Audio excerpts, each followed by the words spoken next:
የአማራ ፋኖ ብሔራዊ ንቅናቄ ምስረታን አስመልክቶ የተሰጠ መግለጫ ጥር 9 ቀን 2018 ዓመተ ምህረት እነሆ ዛሬ ጥር 9 ቀን 2018 ዓመተ ምህረት ኢትዮጵያንና ቀጠናውን የሚያተራምሰው የብልጽግና ቡድን እስትንፋስ የሚፈልቅበትን ሸለቆ የሚዘጋ ታሪካዊ ውሳኔ ወስነናል።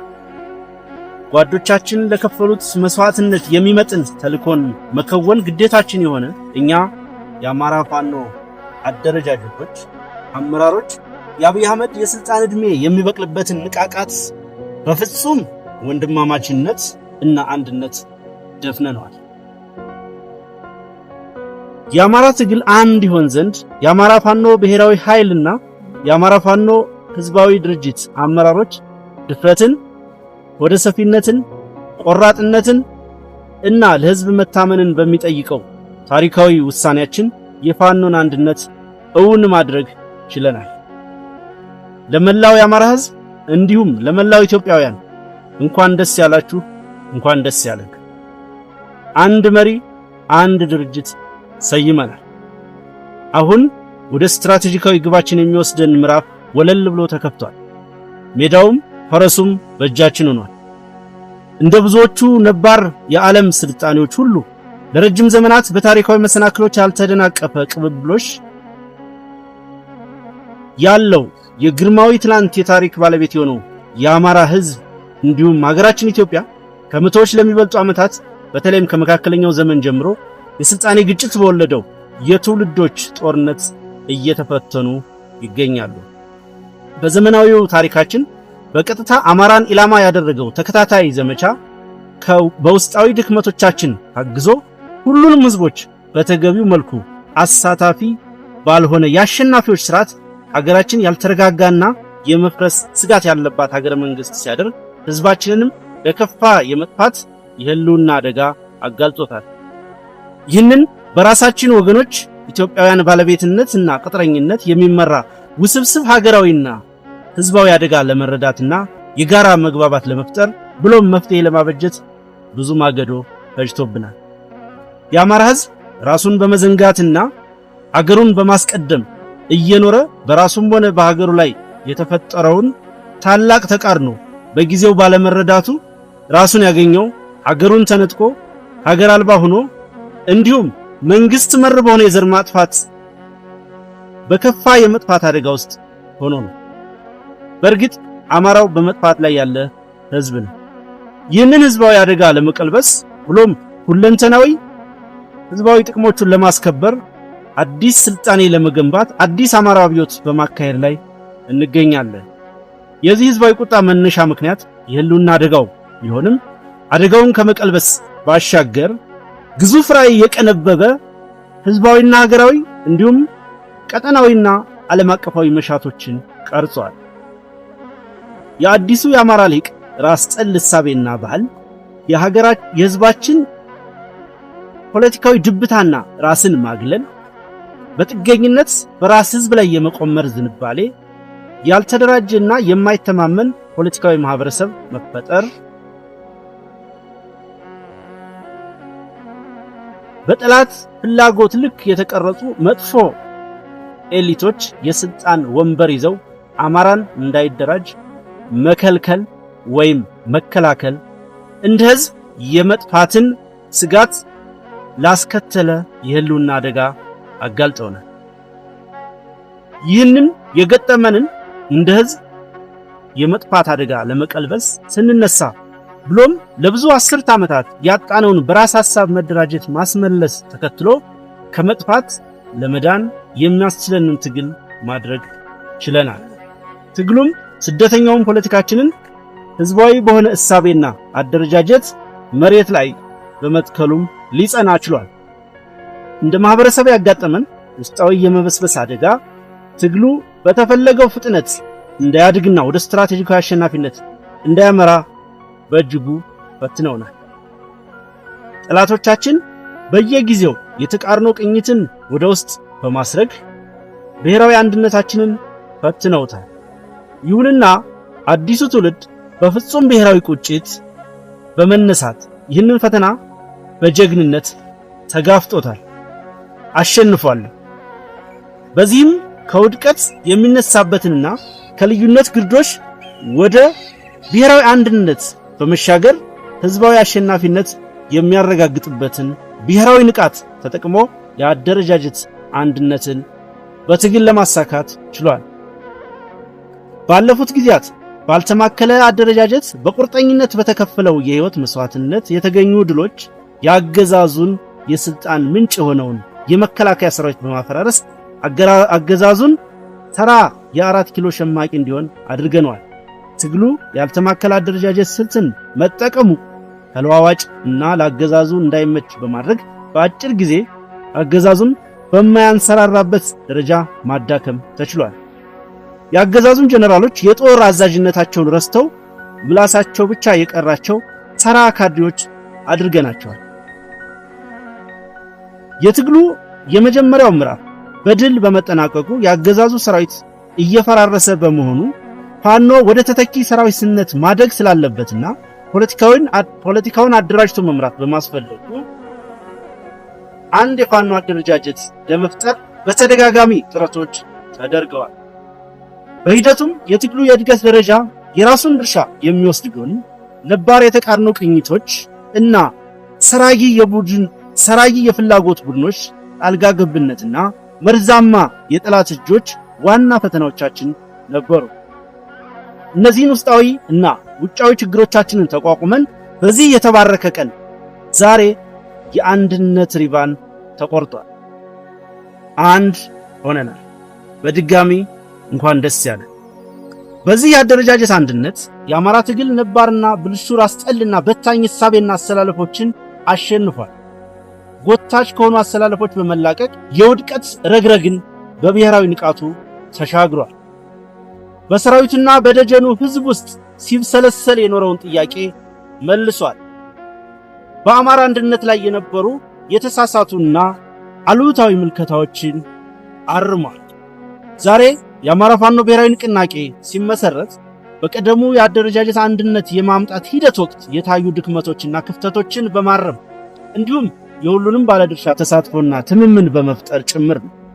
ይህ ውህድ ድርጅት የዓላማና የአስተሳሰብ አንድነት ላይ የተመሰረተ ነው። በዚህም ድርጅታችን የሚመራበት ርዕዮተ ዓለም የአማራ ብሔርተኝነት ሲሆን ይህም የወቅቱን የህልውና ትግል ከማሸነፍ ጀምሮ በዘላቂነት የህዝቡን ህልውና እንዲሁም ማንነቱን በማረጋገጥ መብትና ጥቅሞቹን ለማስከበር የምንታገልበት የአስተሳሰብ ቅኝት ይሆናል። የአማራ ብሔርተኝነት በራስ በቅነት ሁለንተናዊ ውስጣዊ አቅምን በመገንባት በሀገራዊ ዲሞክራሲያዊ አንድነት ማዕቀፍ ውስጥ የህዝባችንን ህልውና በማረጋገጥ መብትና ጥቅሞቹን በማስጠበቅ የሌሎች ኢትዮጵያውያን የቡድንና የግለሰብ መብቶች የሚከበርበት ስርዓት በማንበር በፍትሃዊና ሰላማዊ አብሮነት የሀገር ቀጣይነት ለማረጋገጥ የሚተጋ ነው። በርካታ ቀናትን በወሰደ ጥልቅ ፖለቲካዊ ውይይቶች ቅንነትና ወንድማማችነትን ያስቀደመው የድርጅታችን ምስረታ ሂደት በርካታ ምዕራፎችን ያለፈ ነው። የመግባቢያ ቃል ኪዳን ሰነድን በመፈራረም የተጀመረው ሂደት የድርጅቱን የመመስረቻ ሰነድ ህገ ደንብ በማጽደቅና ከፍተኛ አመራሩን በመሰየም በስኬት ተጠናቋል። በዚህም መሰረት አርበኛ ዘመነ ካሴ የአማራ ፋኖ ብሔራዊ ንቅናቄ ሊቀመንበር፣ አርበኛ መከታው ማሞ ተቀዳሚ ምክትል ሊቀመንበር፣ አርበኛ ሀብቴ ወልዴ ምክትል ሊቀመንበር ለወታደራዊ ጉዳዮች፣ አርበኛ ሄኖክ አዲሴ ምክትል ሊቀመንበር ለፖለቲካዊ ጉዳዮች በማድረግ ሰይሟል። እንዲሁም የአማራ ፋኖ ብሔራዊ ንቅናቄ ከታች ለተዘረዘሩት መምሪያዎች አመራሮችን መድቧል። በዚህም መሰረት ወታደራዊ አዛዥ ብርጋዴር ጀነራል ተፈራ ማሞ፣ ምክትል ወታደራዊ አዛዥ አርበኛ ምሬ ወዳጆ፣ ምክትል አዛዥ ለወታደራዊ አስተዳደር አርበኛ ዝናቡ ልንገረው፣ ወታደራዊ ስልጠና መምሪያ አርበኛ ሳሙኤል ባለድል፣ ልዩ ዘመቻ መምሪያ አርበኛ ድርሳን ብርሃኔ፣ ዘመቻ መምሪያ ካሳምነው እዝ ለሚወከል ጓድ፣ የፖለቲካ መምሪያ አርበኛ ጌታ ስራደ፣ አደረጃጀት መምሪያ አርበኛ ምንተስኖት ወንዳፈራው፣ የድርጅት ጽህፈት ቤት አርበኛ አስቻለው በለጠ፣ የህዝብ ግንኙነት መምሪያ አርበኛ ስረስ ማረ ዳምጤ፣ የህዝብ አስተዳደር መምሪያ አርበኛ ዘመነ ምረት፣ ፋይናንስና ግዢ አስተዳደር መምሪያ አርበኛ አሻግሬ ባየ፣ ፖሊሲና ስትራቴጂ አርበኛ እስክንድር ነጋ፣ አጋርነትና ትብብር መምሪያ አርበኛ አበበ ፋንታው፣ የውጭ ጉዳይ መምሪያ እንዲሁ ከአሳምነው እዝ ለሚወከል አባል ምደባ ሰጥቷል።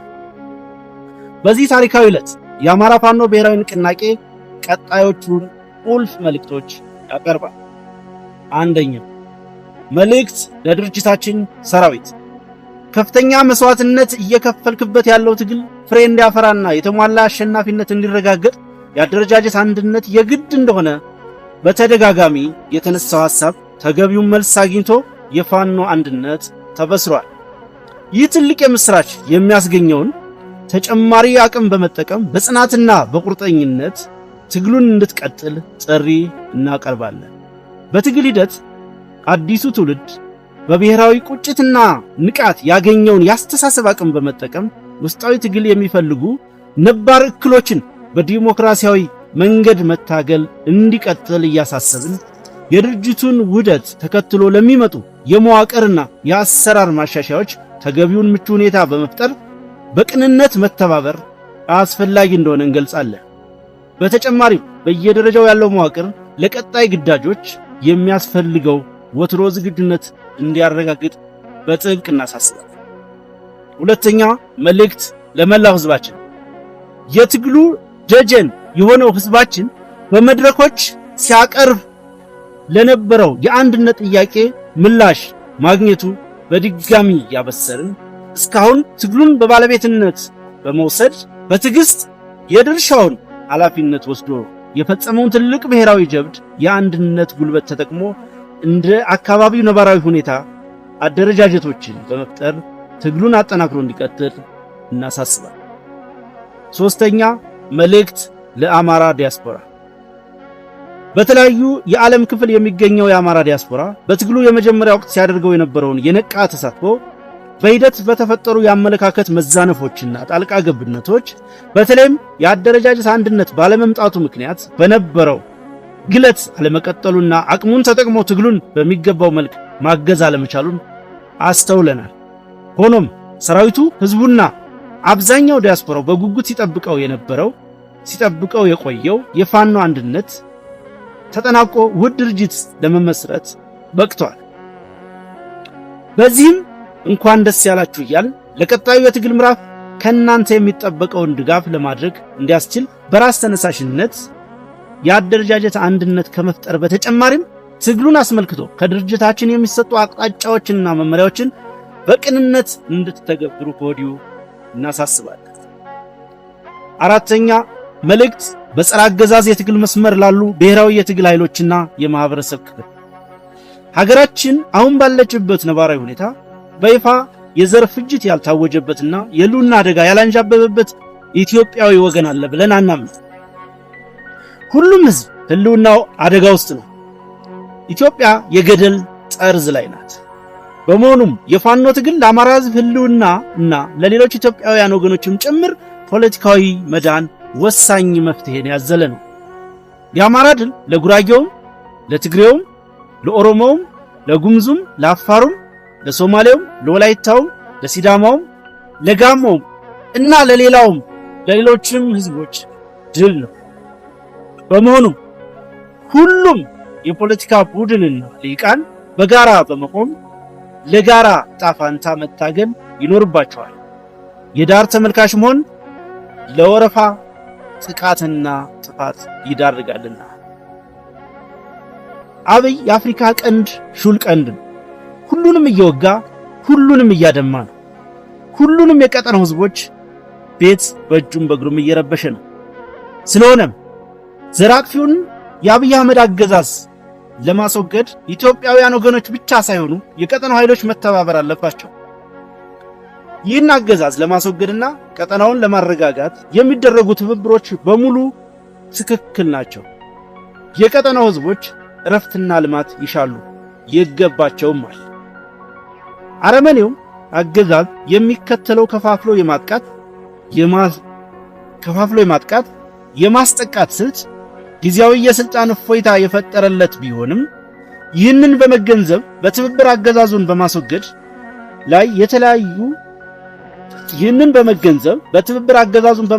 ላይ የታዩ መግባባቶችን ማሳደግና የአገዛዙን ዕድሜ ማሳጠር አስፈላጊ ነው። ለዚህም የፋኖ አንድነት የፈጠረውን ተጨማሪ አቅምና እድል እንዲሁም በስካሁኑ ሂደት በጸረ አገዛዝ ትግሉ አስፈላጊነት ላይ የታዩ መግባባቶች